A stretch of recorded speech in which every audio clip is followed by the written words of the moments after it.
Hello, నేను మిసిఎస్ రావు. War కంటే Putin ఏమి ప్రమాదకారి కాదు అంటూ ఇప్పుడు అమెరికా అధ్యక్షుడు ట్రంప్ సరికొత్త స్లోగన్ తీసుకున్నారు. అసలు ఆయన ఉక్రెయిన్ పట్ల వ్యవహరించినటువంటి తీరు, ప్రపంచవ్యాప్తంగా ఆయా దేశాల మీద తీసుకుంటున్నటువంటి చర్యలు, దాని పరిణామాలు ఏ విధంగా ఉండబోతున్నాయనే దాని మీద విశ్లేషణ తీసుకునేటువంటి ప్రయత్నం చేద్దాం. ప్రస్తుతం మన దగ్గర ఇండియన్ అంబాసిడర్, అలాగే ఐఎఫ్ఎస్ అధికారి డాక్టర్ వినోద్ కుమార్ గారు మనతో ఉన్నారు. ఆయనతో ఇంటరాక్ట్ అవుతాం. సార్ నమస్తే. నమస్కారం సార్. అమెరికా అధ్యక్షుడిగా ట్రంప్ అయిన తర్వాత 2.0 ఎలా ఉంటుందో చూడండి అని చెప్పి ఆయన చూపిస్తున్నారు మనకి.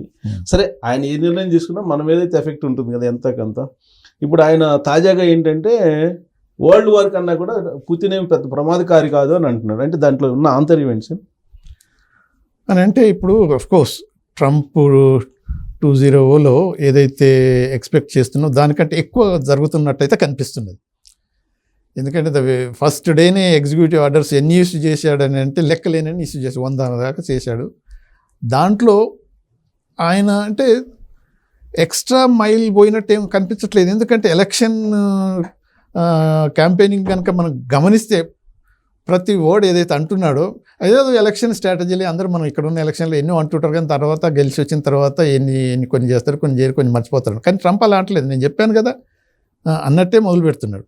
అయితే అప్పటి నుంచి చూసినట్టయితే ఇప్పుడు పర్టికులర్గా ఈ యుక్రెయిన్ వార్ చూస్తే అంటే ముందు ఆయన ఫస్ట్ టర్మ్లో సపోర్ట్ చేశాడు, చేయలేదని కాదు. కానీ రాను రాను తన ధోరణిలో కొంతవరకు మార్పు వచ్చింది. ఎందుకోనంటే జెలెన్స్కీ ఏదైతే ఉందో యుక్రెయిన్ ప్రెసిడెంట్, ఆయన బిహేవియర్ వల్ల ఇప్పుడు యాక్చువల్గా మనకు క్లియర్గా మనం మాట్లాడుకోవాలంటే ఇది రష్యన్ యుక్రెయిన్ వార్ ఏదైతే ఉందో ఆ రెండింటి మధ్యన కాదు, Russia west particularly American war అన్నట్టే. అది మొదటి నుంచి అందరికీ తెలుసు. ఇప్పుడు మన డిస్కషన్లో ట్రంప్ క్లియర్గా అన్నాడు కదా, యూ డోంట్ హ్యావ్ కార్డ్స్. అసలు అమెరికా కనుక లేచి వచ్చేస్తే నువ్వు 2 రోజులు 2 వీక్స్లో డౌన్ అయిపోతావు. 2 వీక్స్ కాదు, నేను 3 డేస్లోనే పడిపోతాను నాకు తెలుసు అని అన్నాడు. అంటే అలాంటి పరిస్థితి ఉన్నప్పుడు Trump not like other political leaders లెక్క ఏదో ఒక్కొక్క స్టేజ్ నుంచి పెరిగి ఒక్కొక్కటి నేర్చుకుని వచ్చినోడు కాదు. ఇస్ పక్కా బిజినెస్ మ్యాన్. ఆ బిజినెస్ మెంటాలిటీ తోటి ఉన్న మనిషి. తర్వాత ఇప్పుడు తన విక్టరీ ఎంతవరకు తనకు అంటే ఒక్కొక్కసారి అనిపిస్తుంది ఈ హాజ్ బికమ్ హెడ్ స్ట్రాంగ్ ఏమో అనిపిస్తుంది. అటువంటి పరిస్థితులు వచ్చినోనికి నేను చెప్పినప్పుడు నువ్వు వినకపోతే నువ్వు 0 అయిపోతావు అని ఓపెన్గా చెప్పేటట్టు వచ్చేసింది. అంటే ఇప్పుడు మనం ఒక విధంగా అనుకోవాలంటే జెలెన్స్కీకి అదే చెప్పారుగా. అదే అంటున్నా. అంటే ఇప్పుడు ఇతని మీద వ్యతిరేకత సార్, లేదంటే పుతిన్ మీద ఉన్నటువంటి స్నేహభావమా? 2 ఒకటే కాదు. అందుకని నేను కొద్దిగా మనం డీప్గా పోయినట్టయితే స్టార్టింగ్లో పుటిన్ ఏదైతే యుక్రెయిన్ మీద దాడి జరిగినప్పుడు ట్రంప్ ఇంత యాంటీ జెలెన్స్కీగా లేడు. Putin is waging war unnecessarily అన్నట్టు అనిపించింది ఆయనకు. కానీ రాను రాను ఏమవుతుంది అని అంటే ఈ జెలెన్స్కీ యొక్క పద్ధతిలో పుటిన్ అగ్రెసివ్నెస్ కంటే జెలెన్స్కీ రిఫ్యూజల్ వల్ల ఈ వార్ జరుగుతుంది అనే ఇంప్రెషను ట్రంప్ ఏర్పరచుకున్నాడు. కానీ ఆయన టెన్యూర్లో అధికారంలో లేడుగా మధ్యలో. ఇప్పుడు అధికారంలో లేకున్నా కానీ ఆయన రిపబ్లికన్ పార్టీ చీఫ్గా ఆయన మొత్తం పార్టీ కంట్రోల్ చేసి ఆయన ఇప్పుడు మన దగ్గర ఏంటంటుంది, అపోజిషన్ లీడర్ ఎంత స్ట్రాంగ్ ఉంటే అంత కొంతవరకు ఎఫెక్టివ్ ఉంటుంది గవర్నెన్స్, ఆ గవర్నమెంట్లు అన్నట్టు కూడా ఉంటుంది కదా. ఆయన తన అధికారంలో లేకపోయినా నేను తప్పకుండా మళ్ళీ నెక్స్ట్ అధికారంలోకి వస్తాను అన్నాడు. సో అలా కూడా ప్రూవ్ చేశాడు. అయితే ఇప్పుడు మీరనేది ఏంటంటే ఎస్, మొన్న డిస్కషన్లు కూడా క్లియర్గా మళ్ళీ ఏది ఎదురుగా మాట్లాడుకున్న తర్వాత మళ్ళీ ఓపెన్గా ప్రెస్ తోటి అన్నాడు కదా, see Putin is not a devil, ఓపెన్గా చెప్పాడు. మన అమెరికన్ ప్రెస్, మన అమెరికన్స్ పుటిన్ అక్యూజ్ చేశారు ఏంటంటే నువ్వు ఇంటర్ఫియర్ అవుతున్నావు అమెరికన్ ఎలక్షన్స్లో అని, తర్వాత ఈ స్కామ్లో ఆ స్కామ్లో నువ్వే ఉన్నావని. కానీ దాంట్లో లేదు, పుటిన్ కాదు ఇన్వాల్వ్ అయింది, బైడెన్ కొడుకు, తర్వాత హిల్లరీ క్లింటన్ వాళ్ళు ఇన్వాల్వ్ అయినది. ఆ ఈమెయిల్ దాంట్లో అయినా, ఈ కంప్యూటర్ సిస్టంలోనైనా హంటరు ఏదైతే ఇన్వాల్వ్మెంట్ అయినా స్కాములలో పుటిన్ ఈ కేమౌట్ క్లియర్లీ ఈ came out without any guilty అని ఓపెన్గా చెప్పేసిండు. అంటే ఏమన్నట్టు అది తర్వాత to be frank, Hillary Clinton ఓడిపోవటానికి కారణం కోర్స్ ఈ రష్యన్స్ వాళ్ళు ఏదైతే ఈమెయిల్స్ అయ్యని ఏదో క్రియేట్ చేసి ఆవిడ పర్సనల్ ఈమెయిల్ నుంచి స్టేట్ సీక్రెట్లన్నీ ఇలా దాచుకొని ఇలా ఏదో చేసింది అని ఆవిడే డినే చేయటం, అది ఇలా వాళ్ళంతా ప్రూవ్ చేయటం, పుటిన్కు సంబంధం ఉన్నట్టు అందరు అన్నారు. తర్వాత ట్రంప్ కూడా గమనించాడు. అది దానివల్ల 3-4 days బిఫోర్ దాకా కూడా, almost let's say 1 week before దాకా అసలు అయిపోయింది, గెలిచింది మన హిల్లరీ క్లింటన్ అని everybody was with that impression. కానీ 3 days బిఫోర్ ఇవన్నీ బ్లాస్ట్ అయిపోయేసరికి మొత్తం సీన్ చేంజ్ అయిపోయింది. సో దానికి ట్రంప్ ఎప్పుడు గుర్తుపెట్టుకుని మొన్న యాక్చువల్గా మొత్తం చెప్పేశాడు, ఈజ్ నాట్ గిల్టీ. దాని ఎఫెక్ట్ అని అంటారా ఇది? అది కొంతవరకు 100% ఒక్కటని కదా ఫ్యాక్టర్, ఇవన్నీ మల్టిపుల్ ఫ్యాక్టర్స్. దాని తర్వాత పుటిన్తో మాట్లాడిన అన్నాడు కదా, he spoke to me, I spoke to him. మాట్లాడిన తర్వాత is ready to cease fire but you are not ready. మళ్ళీ ఏమన్నాడంటే, okay you are continuing this war because you want to be in the president seat declaring martial law. You are not elected after whatever tenure, and you want to continue like this and killing millions of people. You are gambling, going, you want to have the third world war. అంటే ఇంత సీరియస్గా అన్నాడు. ఎందుకు అని అంటే యాక్చువల్గా ఇది Zelensky ఆయన కూడా పాలిటీషియన్గా ప్రాపర్గా వచ్చిన పాలిటీషియన్ కాదు. ఆయన ఏదో ఇది డ్రామాటిస్టు లేకపోతే ఏదో ఇది కమెడియను అటువంటి ఇవన్నీ క్యారెక్టర్ టైప్ కాబట్టి అలా అనుకుంటే అప్పుడు వెల్వెట్ ఇదైతే రెవల్యూషన్ తీసుకొచ్చారో ఈ వెస్ట్ అంతా యుక్రెయిన్లో, అదంతా క్రియేషన్ వీళ్ళదే కదా. వాళ్ళ క్రియేషన్ తోటి ఎలాగూ ఇక సోవియట్ యూనియన్ డిసింగ్రేట్ అయిన తర్వాత మాస్కో వాట్ ఎవర్ రష్యా ఇది డౌన్ అయింది కాబట్టి లెటస్ హిట్ ఇట్ అనే పద్ధతిలో వీళ్ళు పోయి వాడిని లేపి, వాడు పిచ్చోడు కాబట్టి ఏమంటారు అని అంటే తోలుబొమ్మ లెక్క ఆడుతూ పోయి అర్థం చేసుకోవాలి. కానీ డిస్ట్రక్షన్, డివాస్టేషన్ కదా ఇప్పుడు యుక్రెయిన్. ఇప్పుడు మిలియన్స్ ఆఫ్ పీపుల్, అదే మన ఏది వైస్ ప్రెసిడెంట్ వ్యాన్స్ ఏమన్నాడు, you are forcing the people and transcription చేసేసి బాటలు పంపేసి చంపేస్తున్నావు, ఇది ఎంతవరకు correct, you stop it and there should be cease fire and then peace అని స్ట్రాంగ్గా చెప్పినప్పుడు ఎంత పిచ్చోడైనా ఇప్పుడు అతను ఓవల్ ఆఫీస్కి వెళ్ళి వాళ్ళ దగ్గరికి వెళ్ళినప్పుడు వాట్ ఆయన ఏమన్నాడు, this is not the way, you should go for the diplomatic solutions and negotiations. అంటే what diplomacy? 2014 he invaded Crimea and then nobody stood with us, we fought ourselves and we were alone, all this. అది అనేసరికి ఇది ఏమవుతుందని అంటే beyond a point అని క్లియర్గా అన్నాడు కదా. You see these are the things to be spoken in close door meetings, పబ్లిక్లో కాదు. Let us not do it అని అంటే మనకి అర్థం కావట్లేదు. No I want to make it clear, I'm very serious అని. తర్వాత ఒక పాయింట్కి వచ్చేసరికి అంత చూసి ఉంటాం కదా మనం. If you speak loud and then all those things, ఇమ్మీడియట్గా ట్రంప్ కోపం వచ్చేసి what is not speaking loud, you stop it and you should be thankful to me, thankful to the people of America. Obama gave sheets and I gave you javelins and you should be thankful. ఇక అంటే ఎలా అయిపోయిందని అంటే ఇక Trump అందరికీ తెలుసు is a unguided missile. వాడు ఏం మాట్లాడి ఏం ఫైర్ చేస్తాడు. తర్వాత వాళ్ళు ఏమన్నారంటే వన్ ఆఫ్ ది జర్నలిస్ట్ అడిగినప్పుడు మళ్ళీ తర్వాత you said Zelensky is dictator, is it just did I say like that, I don't know, next question. అంటే సార్ కరెక్ట్గా నాకు ఈ పాయింట్ దగ్గర నాకు డౌట్స్ వస్తుంది. ఇప్పుడు జనరల్గా మీరు అనేక డిప్లొమాటిక్ మీటింగ్స్కి మీరు అటెండ్ అయ్యారు కదా అంబాసిడర్గా, అసలు ఏం మాట్లాడాలి, ఎక్కడ మాట్లాడాలి, ఇవన్నీ కూడా ముందే ఫిక్స్ అయిపోయి ఉంటాయి కదా. దానికి భిన్నంగా జరిగినట్టు అనిపించట్లేదు? అది టోటల్గా భిన్నంగా అయిపోయింది. ఎందుకంటే నేను చెప్తున్నాను, మేము టాకింగ్ పాయింట్స్ అని ప్రతి మీటింగ్కు చాలా అంటే మనకు ఈ విజిట్స్ అని ఫిక్స్ కాగానే ఆ నైట్ నుంచే డే అండ్ నైట్ కూర్చుంటాం. ఒక్కొక్క పాయింట్ రాసి see you may like to say this అని రాసి, తర్వాత if the other side if they rise this point you may like to answer this, then another point they may likely raise such points. Everything మైన్యూట్గా మొత్తం word మేమైతే ఒక్క word కూడా ఏమంటారు పులి స్టాఫ్ కామా వాటన్నిటితో తయారు చేసి ఇస్తాం. అదే కాకుండా కూడా మళ్ళీ 60,000 అయిన తర్వాత కూడా ఇప్పుడు prime minister visits, president visits, I handle almost 13-14 visits కాబట్టి తర్వాత ఈ అగ్రిమెంట్స్ అప్పుడు ప్రతి డాక్యుమెంట్ వెట్ చేసి ప్రిపేర్ చేసి ఎన్నో చేశాం కాబట్టి ఒక్కొక్కసారి కోర్స్ మన ప్రైమ్ మినిస్టర్ మోదీ కూడా ఇంతకుముందు ఫస్ట్ టైంలో అప్పుడప్పుడు out of the whatever briefing పోయేవాడు. బట్ నౌ ఈ హెస్ రియలైజ్ పోవటం వల్ల నష్టం జరుగుతుంది తప్ప, ఎందుకంటే ఎన్నో ఆలోచించి ఎన్నో కోణాలు యాంగిల్స్ అంటే కన్సిడర్ చేస్తూ మేము అవన్నీ తయారు చేస్తాం. ప్రోటోకాల్ కూడా ఉంటుంది కదా సార్? 100% ఇవన్నీ ఉంటాయి. ఇవన్నీ అంటే బ్రీఫింగ్ బిఫోర్ మీటింగ్ అని బ్రీఫింగ్ చేసుకుంటాం. ఓకే. మరి ఈ ప్రోటోకాల్ భిన్నంగా వ్యవహరిస్తే అప్పుడు ఏం జరుగుతుంది సార్? ఇప్పుడు జరిగింది మనకు తెలిసింది కదా. ఇప్పుడు ప్రోటోకాల్ ప్రకారం పోకుండా జెలెన్స్కీ బికేమ్ టోటలీ డిఫరెంట్ కాబట్టి immediately after that meeting state lunch అవన్నీ ఏర్పాట్లు చేసి ఆ డాక్యుమెంట్స్ సంతకాలు చేసి అవన్నీ ఉండే బదులు then they just walked away of the అంటే in between the whatever scheduled meetings they left.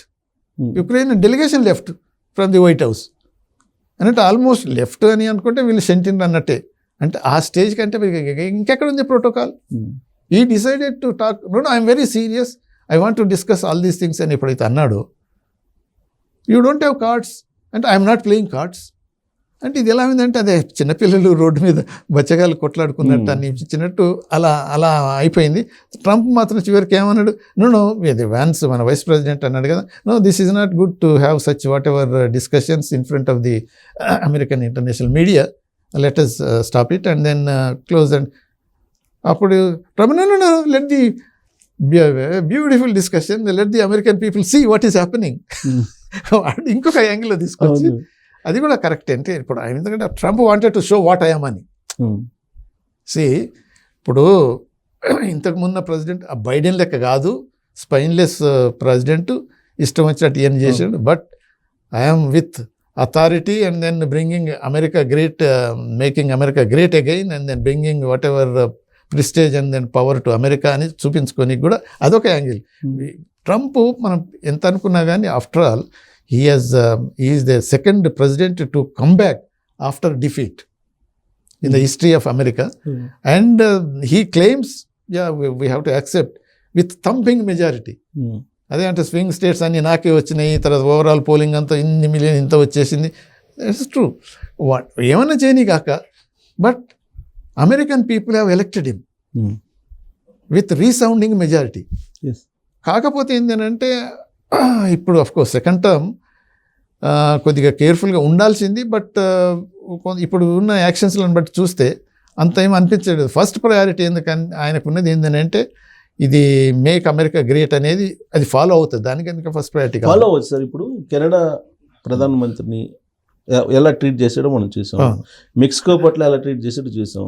తర్వాత డిపోటేషన్లో అక్కడ యుద్ధ విమానాలు పంపించినప్పుడు ఆ దేశాలతో ఎలా చూసాడో చూసాం. ఇప్పుడు లేటెస్ట్గా ఉక్రెయిన్ తనతోటి జెలెన్స్కీ తోటి చూసాము. దీన్ని బట్టి ఒక డిప్లొమాటిక్గా మీకు ఆ మీటింగ్ బట్టి చూస్తే ఎవరికి తప్పు అనిపిస్తుంది? ఇప్పుడు ఒకటి ఒక సైడ్ 100% తప్పు, ఒక సైడ్ 100% రైట్ ఉండదు. బట్ ఇప్పుడు ట్రంప్ ఈజ్ హోస్టింగ్ జెలెన్స్కీ అంటే ఈ Ukrainian president. Ukraine is dependent on అంటే మన అమెరికా మీద ఆధారపడే ఇప్పుడు ఎగ్జిస్టెన్స్ వాళ్ళకు. ఇది వార్ కాబట్టి, వితౌట్ వార్ డిఫరెంట్. ఈ వార్లో వాళ్ళు కనుక నిలబడగలిగారు అని అంటే అమెరికన్ సపోర్ట్ ఉండబట్టే ఉన్నారు. అది అమెరికన్స్కు తెలుసు, ట్రంప్కి ఇంకా ఎక్కువ. నేను చేయబట్టే నువ్వు అక్కడ బతుకున్నావు, లేకపోతే ఎగిరిపోయేవాడి అనే పద్ధతిలో ఆయన మైండ్లో ఉంది. ఈయన ఏమంటున్నానంటే నేను ఎలక్టెడ్ ప్రెసిడెంట్ ఆఫ్ యుక్రెయిన్ ఉన్నాను, నేను ఫైట్ చేస్తున్నాను, one of the super power, ఒకప్పుడు మైటీ రష్యన్ ఉన్నది, నేను ఫైట్ చేస్తున్నాను,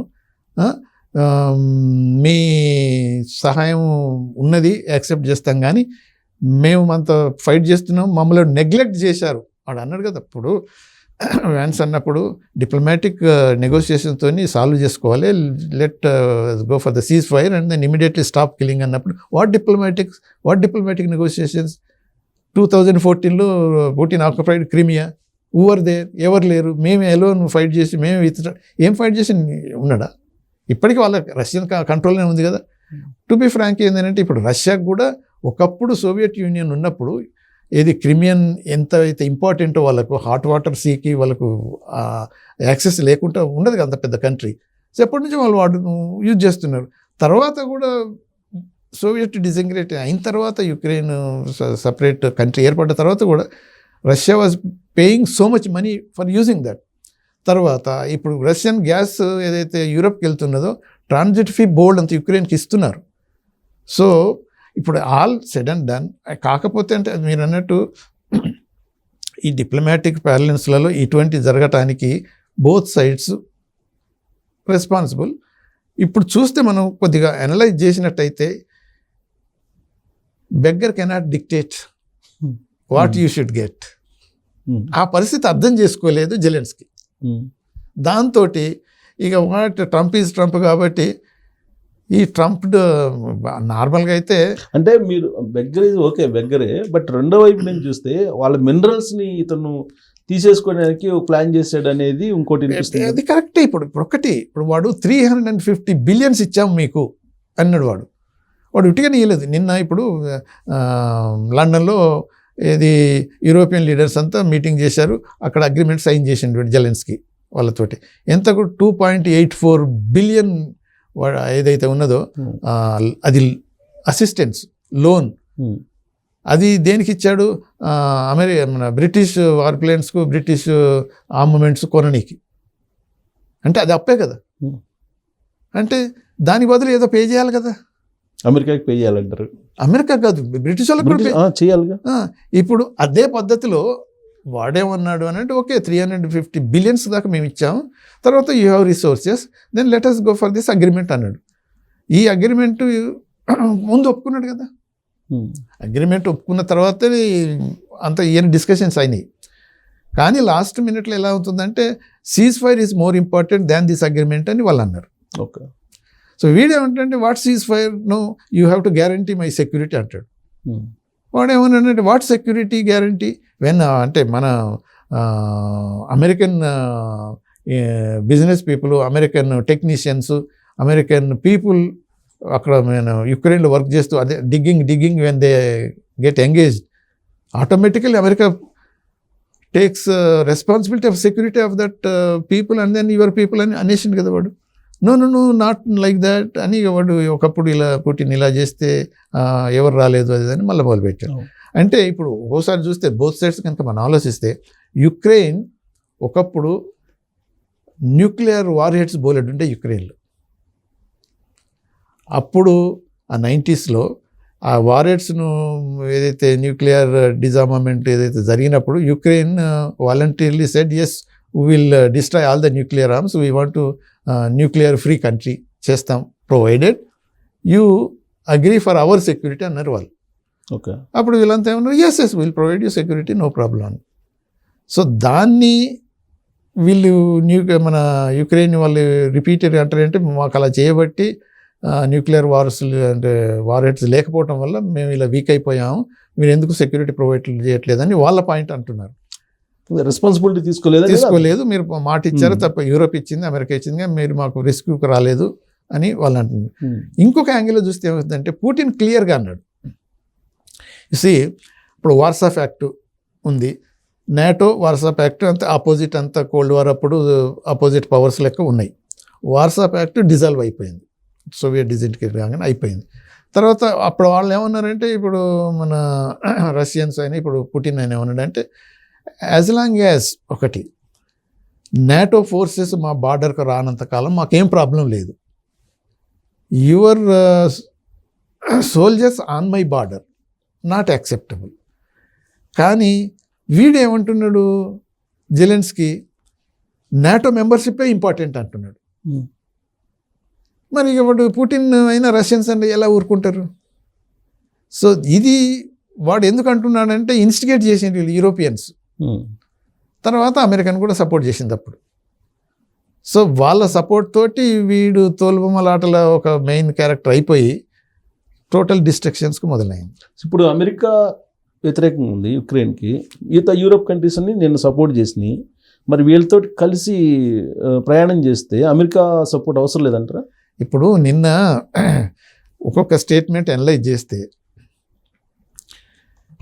UK prime minister Keith stammer ఏం చేశాడు అని అంటే తెలివిగా ముందు అక్కడ పుటిన్తో డిస్కస్ చేసిన పుటిన్తో కదా మన ట్రంప్తో డిస్కస్ చేసిన తర్వాత పుటిన్ను కంటైన్ చేయటం అనేది అవసరము అని నేను చెప్పాను. America also agrees for that. So will go for cease fire plan with American backing. Okay, with American backing condition apply. అంతే. అది లేకపోతే జీరోనే కదా. అది ముందే ఏది జెలెన్స్కీతో డిస్కషన్ కూడా అన్నాడు కదా, you don't have cards, if I withdraw you will collapse with in 2 weeks. 2 weeks ఏం కాదు, నేను అన్నానుగా 3 రోజుల్లో కొలాప్స్ అవుతుందని మాకు తెలుసు అని వాడు అప్పుడు అన్నప్పుడు అమెరికా ఇప్పుడు లేకుండా ఇప్పుడు నిన్న జరిగిన యూరోపియన్ లీడర్స్ మీటింగ్ ఇన్ లండన్లో ఫ్రాన్స్ ఇమాన్యుయల్ మాక్రో తర్వాత ఇప్పుడు ఈయన యూకే ప్రైమ్ మినిస్టర్ వీళ్ళు మాత్రం చాలా స్ట్రాంగ్గా we should have the European plan లెక్క ఉండాలి, we support you with the backing of America. ఆ క్లాజ్ అయితే ఉంటుందో ఇప్పుడు ఏం చేస్తారు వీళ్ళు, జెలెన్స్కీని యూరోపియన్ కాబట్టి పుట్టిన లెక్క మేము వీళ్ళు బిహేవ్ చేస్తే వాడు పాపం ఇక ఎంత ఏడ్చుకుంటూ చచ్చిపోతాడు ఉన్నమాట. సో సంథింగ్ ఏదో మనం సపోర్ట్ చేయాలి. But at the same time America పెద్దనని నువ్వు అన్నాయి చేయలేవు. సో ప్యాచ్ వర్క్ చేస్తున్నారంట, అంతా patch work. Okay, patch work చేయాల్సిందే తప్ప నువ్వు అమెరికా సపోర్ట్ చేయట్లేదు కదా పర్వాలేదులే మేము ఉన్నాము, యూ గో హెడ్ ఫైట్ అనేది మాత్రం యూరోపియన్స్ ధైర్యం చేసి రాలేరు. సో అమెరికా ఓవెల్ హౌస్లో జరిగినటువంటి ఆ డిస్టర్బెన్స్ తర్వాత ఇమీడియట్గా ఇది జరిగింది కదా మీటింగ్, ఇది షెడ్యూల్ మీటింగా లేదంటే కావాలని ఇమీడియట్గా పెట్టారా? అంటే ఇది షెడ్యూల్డ్ మీటింగ్ ఏమో థర్స్డే ఉన్నది బ్రుసెల్స్లో. Okay, EU and then all leaders ఉంటుంది. కానీ దానికన్నా ముందే ఇప్పుడు అన్షెడ్యూల్డ్ మీటింగే ఇది. ఓకే, అది జరిగిన తర్వాత రియాక్షన్స్ని బట్టి సరే ఇప్పుడు అక్కడ అయినప్పుడు యూరోపియన్ పార్ట్నర్స్ కూడా నన్ను ఏకాకిం చేశారు వదిలిపెట్టారు అనేది జెలెన్స్కీకి ఆ ఫీలింగ్ వచ్చి యుక్రెయిన్ కొద్దిగా లెట్ డౌన్ అయిపోవడం కంటే so let us give some support. మొదటి నుంచి ఇస్తున్నాం కాబట్టి సపోర్ట్ ఇవ్వాల్సిందే, యూరోపియన్ నేషన్ కాబట్టి ఇస్తున్నాం అన్నట్టు అదొక సిగ్నల్ ఇచ్చారు. కానీ అదే త్రూ అమెరికా డైరెక్షన్ అయినా sir? Starmer is in regular contact with American administration, particularly with Trump and then Vance తోటి మాట్లాడుతున్నారు. కానీ వాళ్ళేమో ఓపెన్గా స్ట్రాంగ్గా చెప్పేశారు. ఇప్పుడు దానివల్ల Europeans will get some benefits. అప్పుడే చూసాం కదా $2.84 billion వర్త్ ఆఫ్ కాంట్రాక్ట్ సంతకం చేశారు, వాళ్ళు ఫైనాన్స్ చేస్తున్నారు. దాని తర్వాత మరి ఏ రూపంలో వస్తుంది? Same oil, gas, minerals, as simple as that. So America benefit పొందాల్సింది వీళ్ళు పొందారంట, ఇప్పుడు వచ్చినట్టే కదా. సో వీళ్ళు క్యాచ్ చేశారు అంతే. అంటే ఇప్పుడు అదే కదా, అంటే ఇంతకుముందు కూడా ఇస్తున్నారు కానీ అంత పెద్దగా ఇవ్వలేదు. ఇప్పుడు వాడు అడుగుతున్నాడు కాబట్టి ఏదో కొంత ఇవ్వాల్సి వచ్చింది. బట్ మేజర్ బెనిఫిషియరీ అమెరికా ఉండాల్సిన పద్ధతి అనేది అమెరికన్స్ ఫీల్ అవుతున్నారు, పర్టికులర్లీ ట్రంప్. అంతే కదా, $350 billion నీకు ఇచ్చేసాం, ఆర్మ్స్ ఆర్మమెంట్ అన్నీ ఇచ్చేసాం, నువ్వు యూజ్ చేసుకొని కూడా పర్మిషన్ ఇచ్చేసాం, you should be thankful, you should be grateful to us అని ఈ మినరల్ ఎక్స్ట్రాక్షన్ దాని అగ్రిమెంట్లో సంతకం పెట్టమన్నారు. వాడు ఒప్పుకున్నట్టే కానీ దాన్ని ఇంటర్లింక్ చేసి cease fire is more important than the agreement అని ఎప్పుడైతే అన్నప్పుడు సరే సీజ్ ఫైర్ చేయడానికి అది క్లోజ్ డోర్ మీటింగ్లో కనుక వాట్ ఆర్ ద మొడాలిటీస్, ఎందుకు అని అంటే ఒక్కోసారి ఇప్పుడు లూజర్ ఆల్సో ఎనీ వార్లో loser also will try to negotiate for the maximum face saving. ఇక్కడ జెలెన్స్కీకి ఫేస్ సేవింగ్ తప్ప విన్నింగ్ అనేది లేదు. ఏంటి అది ధైర్యం ఏంటి మరి జెలెన్స్కీకి? అక్కడ ఓవెల్ ఆఫీస్లో ఇంత క్రైసిస్లో ఉండి కూడా అతను ఎదురు తిరిగి వచ్చాడంటే ఏమన్నా బ్యాక్ ఎండ్ ఉందంటారా? అంటే బ్యాక్ అంటే ఇప్పుడు ఒకటి ఏంటి, యూరోపియన్ యూనియన్లో నాకు చాలామంది అంటే వాళ్ళు నాటోలో సపోర్ట్ చేశారు నా మెంబర్స్ ఇవ్వనీకి. అమెరికా కూడా ఒకప్పుడు ఓకే అన్నది, కానీ ఇప్పుడు మాత్రం అసలు ట్రంప్ వచ్చినప్పుడు నాటో గీటో nothing, we are wasting our money, why unnecessarily అని అనేసండి కదా. Why should we spend money in different organizations different కంట్రీస్లో, what benefit we are going to get out of it అనేది అనేసి క్లియర్గా. వాడు వెరీ ప్రాగ్మాటిక్. సరే ఒకప్పుడు అని అంటే కోల్డ్ వార్ టైంలో so to gain more supporters వాళ్ళు అమెరికన్స్ వేరియస్ యాక్టివిటీస్లో ఇన్వాల్వ్ అయ్యారు. దాని తర్వాత లేటర్ ఆన్ తర్వాత క్యాపిటలిస్ట్ కంటే దే గెయిన్ సంథింగ్. బట్ ఇప్పుడు ఏంటంటే దీన్ని చేయటం వల్ల అందుకనే యుఎస్ ఎయిడ్ సింపుల్ అది క్యాన్సిల్. యుఎస్ఐడ్ లేదు, డబ్ల్యూటీఓ లేదు, డబ్ల్యూటీఓ లేదు, WHO లేదు, తర్వాత ఏది నాటో లేదు అంటున్నాడు. నాటో లేదు, తర్వాత మనకు ఏది ఇది కూడా ఉంది కదా environment ecology climate change conference కూడా వాకౌట్ అయి అన్ని ఇంటర్నేషనల్ ఆర్గనైజేషన్లో మనం ఎందుకు డబ్బు పెట్టాలి అనే పద్ధతిలోనే ఉండడం. మళ్ళీ అక్కడ కూడా డొమెస్టిక్ కూడా మొత్తం అందరినీ చూసాం కదా, ఎంప్లాయీస్ అందరినీ అసలు డోజ్ జస్టిఫై యువర్ ఎగ్జిస్టెన్స్ అనే కాడికి వచ్చింది అక్కడ. సో ఇటువంటి యాక్షన్స్ అన్నీ అవుతున్నప్పుడు సో నేచురల్గా బిజినెస్ మెన్గానే ఆలోచిస్తున్నాడు. కానీ ఈ చర్యలు వాళ్ళ గౌరవానికి భంగం కలిగించదా? Exactly that is true. ఇవి కూడా కొంతవరకు షార్ట్ సైటెడ్ మెజర్స్ లెక్కనే కొన్ని అనిపిస్తాయి. ఇప్పుడు అమెరికన్ ప్రెసిడెంట్స్ ఇంతకుమున్న వాళ్ళంతా అడ్మినిస్ట్రేషన్స్ అంత పిచ్చోళ్ళేం కాదు కదా. వాళ్ళ దగ్గర ఉన్న resources bold and rich resources ఉన్నాయి. వాళ్ళు అవన్నీ ఉపయోగించలేదు. ఆయిల్ గ్యాస్ అవన్నీ ఆ డ్రిల్లింగ్ అన్ని బంద్ చేసినప్పుడు అవన్నీ ఉపయోగించుకోలేదు. ఎందుకంటే దే ఆర్ రిజర్వ్స్. మనం ఇప్పుడు స్ట్రాటజిక్ రిజర్వ్స్ అని ఇప్పుడు కొన్ని ప్లేసుల్లో ఇంక్లూడింగ్ వైజాగ్లో కూడా మనం పెద్ద ఇది కట్టాం, ఎందుకంటే ఆయిల్ ట్యాంకర్ లెక్క. సో అటువంటి మనకు అవసరం వచ్చినప్పుడు వాడుకోనికి అనేది ఉంటుంది. సో ఇవన్నీ వాళ్ళకి ఉన్నాయి కాబట్టి నేచురల్ రిసోర్స్ని ఎప్పుడైనా వాళ్ళు యూజ్ చేసుకోవచ్చు. మిగతా ఏరియాస్లో అన్నీ ఎక్స్ట్రాక్ట్ చేసిన తర్వాత వాళ్ళది ఉపయోగించుకోవాలని వాళ్ళ ఆలోచనలు ఉంటాయి. కానీ వీడు అలా కాదు. కొంతవరకు ట్రంప్ కూడా కరెక్టేమో, ఎందుకంటే రాను ఈ అడ్వాన్స్డ్ టెక్నాలజీ రావటం వల్ల ఫాసిల్ ఫ్యూయల్స్ వదిలిపెట్టి అదర్ ఫ్యూయల్స్ వచ్చినప్పుడు ఇవన్నీ వేస్ట్ అయిపోతాయి. Why not we use it అంటే కొన్నిసార్లు అదే 100% మనం కొట్టేయడానికి వీల్లేదు, 100% చేసినవి కరెక్ట్ అనడానికి వీల్లేదు. ఫర్ ఎగ్జాంపుల్ WHO ఉన్నది. ఆ WHO కనుక సరిగా పనిచేయకపోతే బోల్డ్ అని డెవలపింగ్ కంట్రీస్లో ఉన్న ప్రాజెక్ట్స్ ఇవి యుఎస్ఎయిడ్ వల్ల HIV స్ప్రెడ్ ఎంతవరకు తగ్గిపోయింది. తర్వాత ఎపిడమిక్స్ కూడా చాలా వరకు తగ్గిపోయినాయి, హెల్ప్ చేస్తుంది.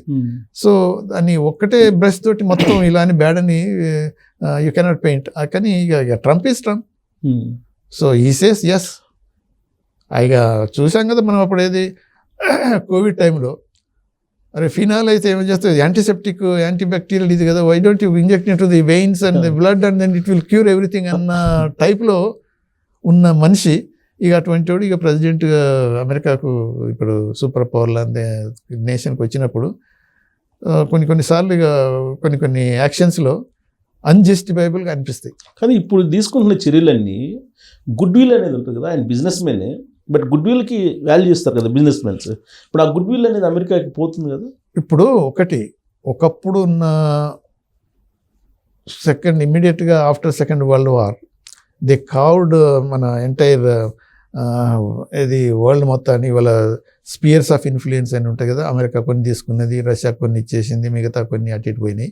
ఇప్పుడు డెవలప్మెంట్ చూడబోతే ఇప్పుడు there are few things. America alone cannot be unipolar కాదు. ఇప్పుడు even American administration including vice president Trump కూడా ఇప్పుడు దే ఆర్ సేయింగ్ సేమ్ ఏంటంటే యూనిపోలార్ కాదు, ఇది మల్టీపోలార్ వరల్డ్. సో మల్టీపోలార్ వరల్డ్లో ఒక్కొక్క స్పియర్ ఆఫ్ ఇన్ఫ్లుయెన్స్లో ఒక్కొక్క కంట్రీకి ఉంటుంది. ఇప్పుడు ట్రంప్ మీరు అన్నట్టు సాఫ్ట్ కార్నర్ ఉంది పుటిన్కు.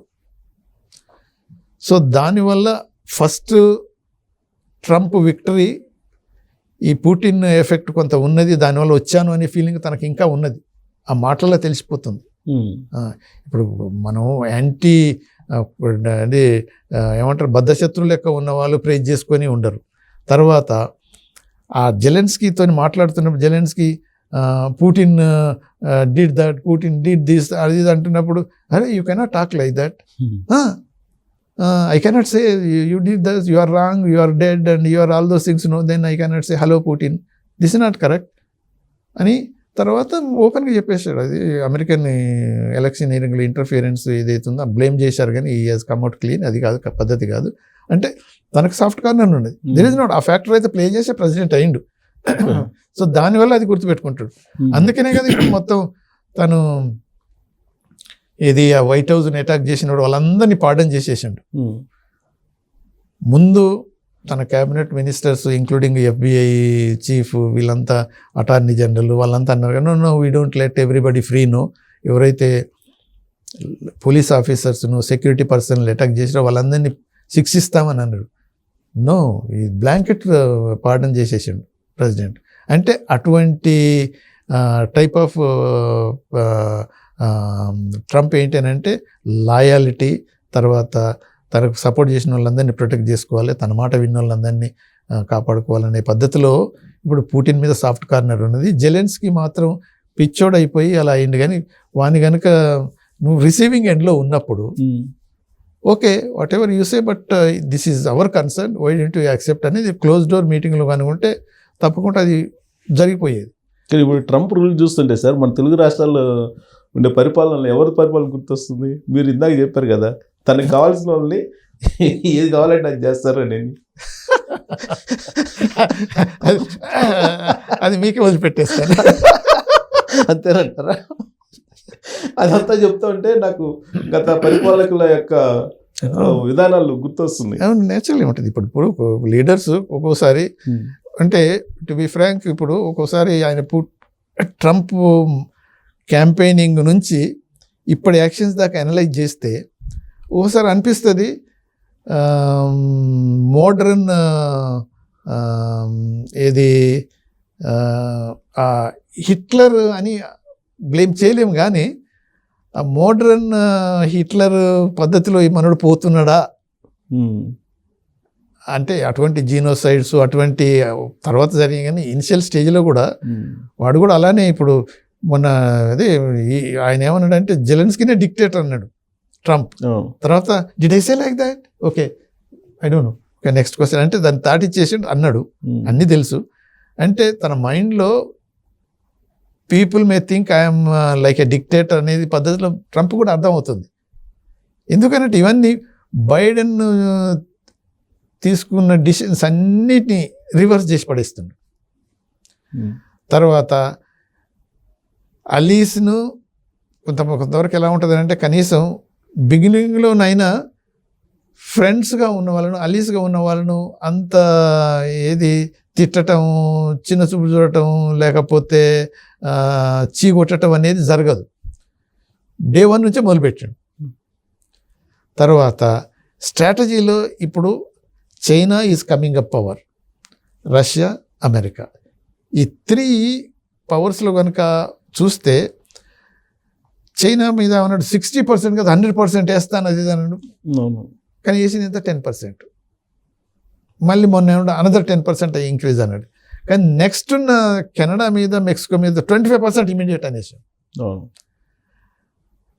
అని అంటే ఇమ్మీడియట్గా 10% అంటే చైనా అంటే ఇమ్మీడియట్గా రిటాలియేట్ అయింది. వీళ్ళు కూడా 25% మేము కూడా చేస్తామన్నారు, వాళ్ళు కూడా చేస్తామని 25%. అంటే ఆచి తూచి చైనా మీద యాక్షన్స్ చూస్తున్నాడు.